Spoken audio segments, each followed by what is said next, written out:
நீ அழகானவள். இன்றைக்கு ஆண்டவர் தெளிவாக உங்களோடு கூட ஒரு சில காரியங்களை பேச சொன்னனால உங்களோட பேசலான்னு சொல்லி எதிர்பார்க்குறேன். நிறைய நேரம் பெண்களாகிய நம்மளுக்குன்னு சொல்லி ஒரு பிளான் இருக்கிறதே நம்ம மறந்துடுறோம்.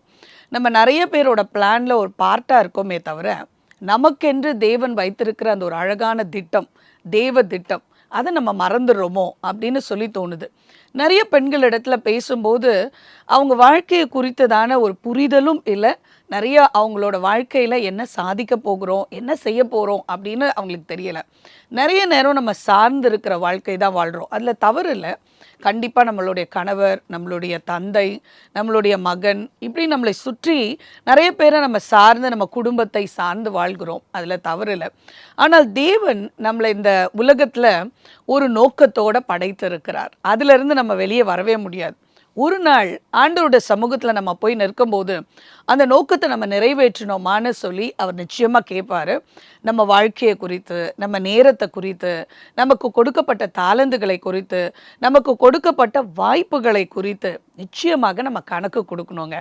நிறைய நேரம் நம்ம வாய்ப்புகளை எல்லாம் தவற விட்டுட்டு, நேரத்தை எல்லாம் தவறான இடத்துல நம்ம இன்வெஸ்ட் பண்ணிட்டு, இல்லைன்னா நம்ம போக்கடிச்சிட்டு நம்மளோட வாழ்க்கையின் பர்பஸை நம்ம முடிக்கலையோ அப்படின்னு சொல்லி நிறைய பெண்கள்கிட்ட பேசும்போது எனக்கு தோணுது.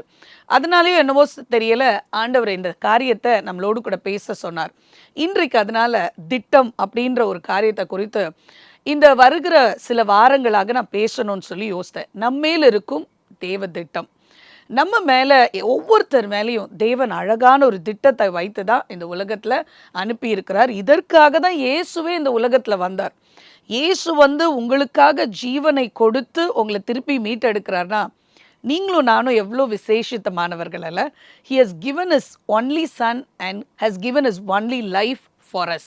நமக்காக ஜீவனையே கொடுத்து நம்மளை திரும்பி அவர் ரத்தத்தை கொடுத்து, அவர் ஜீவனை கொடுத்து நம்மளை விலைக்கிரயம் கொடுத்து நம்மளை வாங்கியிருக்கிறார். அப்படின்னா நம்ம வேல்யூபிள் ப்ராப்பர்ட்டி இல்லைன்னா வாங்க மாட்டோம். நம்ம காசெல்லாம் சேர்த்து வச்சு கொண்டு போய் தங்கம், வைரம் வாங்குகிறோம் அப்படின்னா அது ரொம்ப விலை மதிக்கக்கூடிய ஒரு காரியம் இல்லையா? அப்போ நம்மளை தேவன் தம்முடைய ஒரே பேரான அனுப்பி ரட்சித்து திரும்பி வாங்கியிருக்கிறார் அப்படின்னு சொன்னால் ஏதோ ஒரு காரியத்தை நம்ம செய்து முடிக்கணும்னு தானே.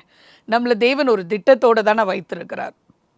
இந்த காரியத்தை நம்ம நல்ல மனதில் பதிந்து கொள்ளணும். நம்ம ஒரு பிழை அல்ல. நம்ம we are not a mistake. நம்ம we are not an accident. நம்ம ஒரு விபத்து அல்ல.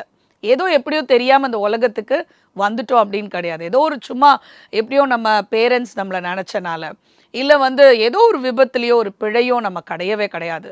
we are here with a purpose. நம்ம ஒரு தேவ திட்டத்தில் இருக்கிறோம்.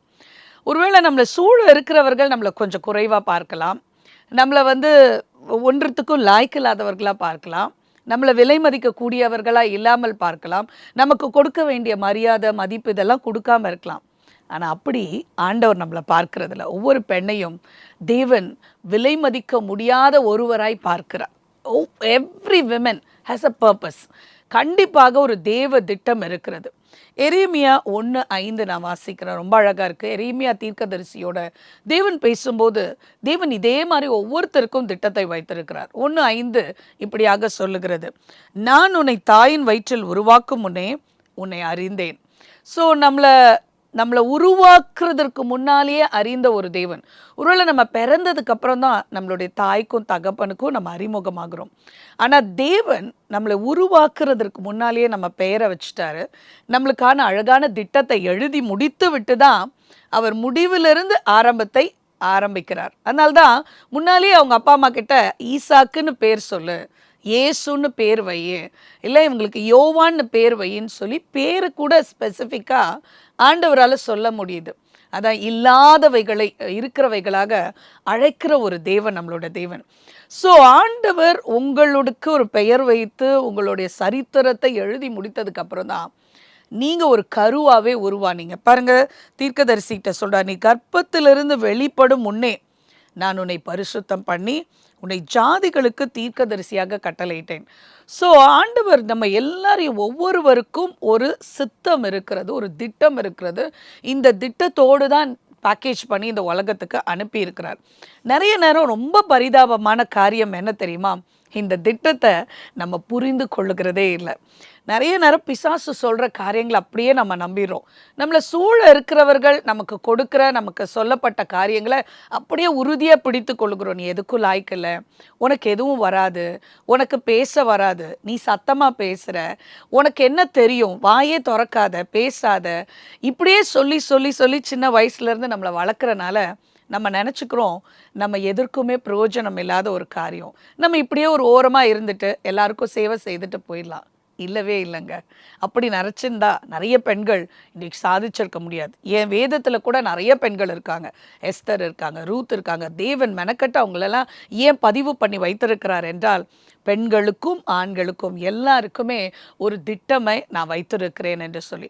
அப்போ இந்த திட்டத்தை முதலாவது நம்ம புரிந்து கொள்ள வேண்டும். இந்த திட்டத்தை நம்ம ஏற்றுக்கொள்ள வேண்டும், நம்ப வேண்டும். என் மேலே ஒரு திட்டம் இருக்கிறது.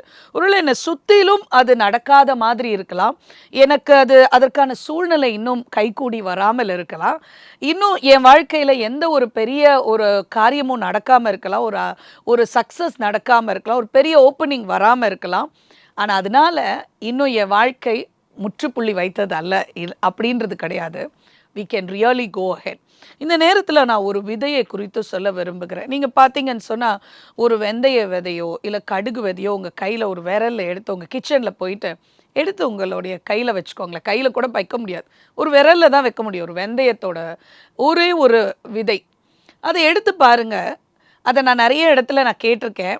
என்னெல்லாம் தோணுது அப்படின்னா, இதெல்லாம் சொல்லியிருக்காங்க. ரொம்ப சின்னதாக இருக்குது, ரொம்ப ஹார்டாக இருக்குது, ஊதுனா பறந்துடும், இது ரொம்ப இன்சிக்னிஃபிகண்ட்டாக இருக்குது, இப்படி நிறைய சொல்கிறாங்க. நம்மளுக்கும் அப்படி தான் தோணுது. நம்மை குறித்து கூட அப்படி தான் தோணுது. நான் யார்? நான் ஒன்றுமே இல்லை, என்னால் என்ன முடியும்? நான் ஒரு சின்னதாக தானே இருக்கேன், யாரும் என்னை திரும்பி பார்க்கலையே அப்படின்னு நமக்குள்ளே நிறைய தோணும். ஆனால் ஒரு புது வருஷத்துக்குள்ளே வந்திருக்கோம்.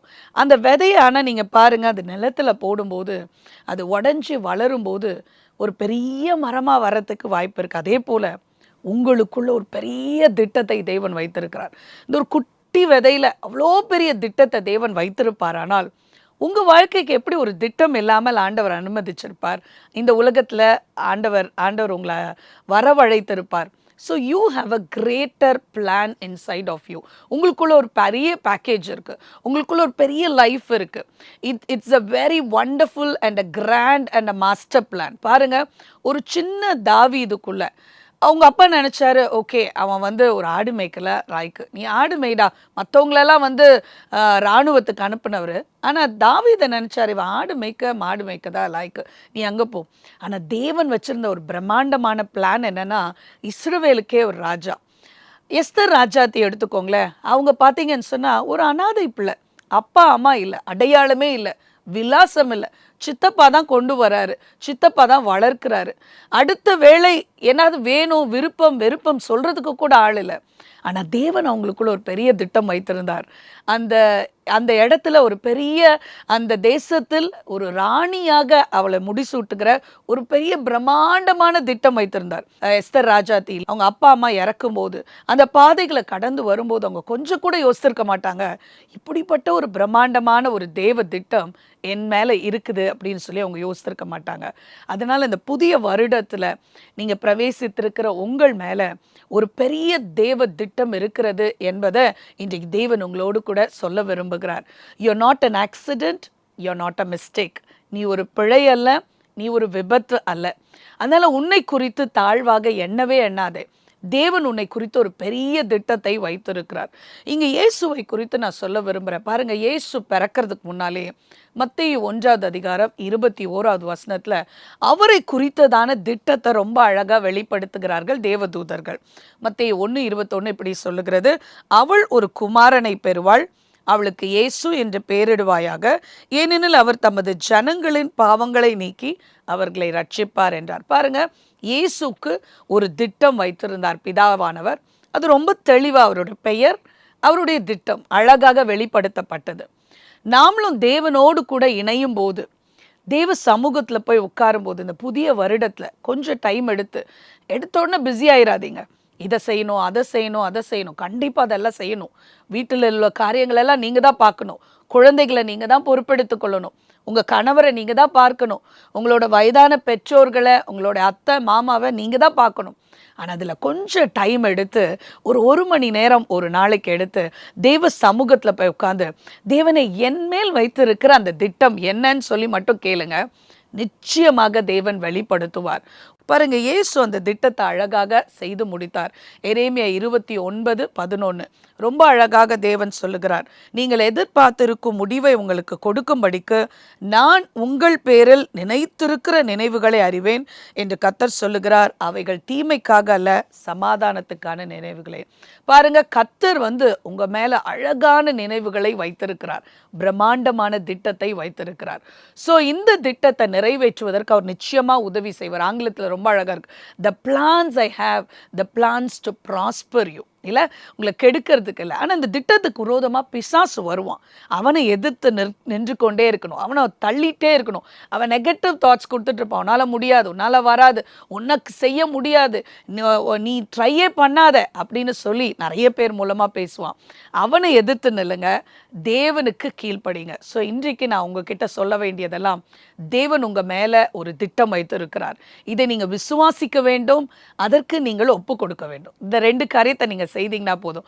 ஆண்டவரே, உங்களோட திட்டம் என்னன்னு தெரியலை, ஆனால் அந்த திட்டம் எனக்கு மேலே இருக்குன்றதை நான் நம்புகிறேன், அதற்கு என்னை ஒப்பு கொடுக்குறேன். இந்த 2 காரியத்தையும் இந்த ஜெப நேரத்தில் செய்ய போகிறோம். ஆண்டவரே, இந்த புதிய ஆண்டில் என் மேல் இருக்கிற திட்டத்துக்கு நான் என்னை விசுவாசித்து ஒப்பு கொடுக்குறேன்னு சொல்லுங்கள். ஒருவேளை ஏற்கனவே நீங்கள் திட்டத்தை கண்டுபிடிச்சிட்டிங்கன்னா சோர்ந்து போயிடாதீங்க, அதை கெட்டியமாக பிடிச்சிக்கோங்க, அதுக்கு ஒப்பு கொடுத்துட்டே இருங்க. உங்கள் மனதுக்குள்ளே அது தோன்றிக்கொண்டே இருக்கும், அதை செய்து கொண்டே இருங்க.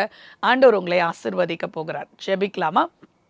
எங்களை அதிகமாக நேசிக்கிற அன்பு நல்ல தகப்பனே, இந்த நாளுக்காக ஸ்தோத்திரம், இந்த புதிய வருடத்துக்காக ஸ்தோத்திரம்.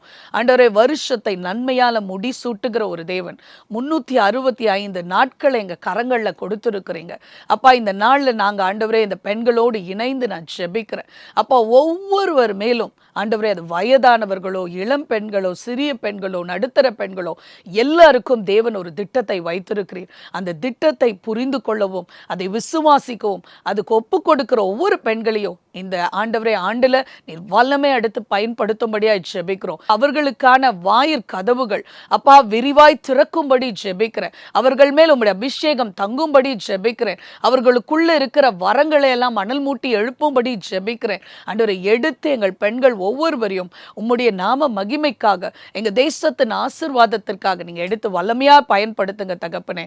ஆண்டவரே, என்னென்ன காரியத்துக்காக எங்கள் பெண்கள் ஜெபித்து கொண்டிருக்கிறார்களோ, அவங்க குடும்ப காரியமோ, அவர்களோட எதிர்கால திட்டங்களோ, அவருடைய பிள்ளைகளுக்காகவோ, அவருடைய கணவர்களுக்காகவோ, சுகத்துக்காகவோ, எந்த காரியமா இருந்தாலும் இயேசுவின் நாமத்தில் அவர்களோட ஜெபத்துக்கு பதில் கிடைக்கட்டும். இந்த ஆண்டு அவர்களுக்கு ஆசீர்வாதமா இருக்கும்படி வாழ்த்தி ஜெபிக்கிறேன். இயேசுவின் மூலமாய் ஜெபம் கேட்கிறோம் நல்ல பிதாவே, ஆமென். இந்த ஆண்டு உங்களுக்கு ரொம்ப ஆசீர்வாதமாக இருக்கணும். ஆண்டவர் உங்களுக்கு கொடுத்துருக்கிற எல்லா வாக்கு தத்தங்களும் நிறைவேறணும்னு ஜெபிக்கிறேன். ஆண்டவரோட திட்டத்தை விசுவாசிங்க, அதுக்கு கீழ்ப்படியுங்க. உங்களுக்கு ஒருவேளை ஜெபம் மற்றும் ஆலோசனை தேவைப்பட்டால் ஸ்க்ரீனில் பார்க்குற இந்த நம்பரில் தவறாமல் என்னோடு கூட நீங்கள் தொடர்பு கொள்ளலாம். அடுத்த நிகழ்ச்சியில் உங்களை சந்திக்கும் வரை வாழ்த்தி விடைபெறுகிறேன். வணக்கம்.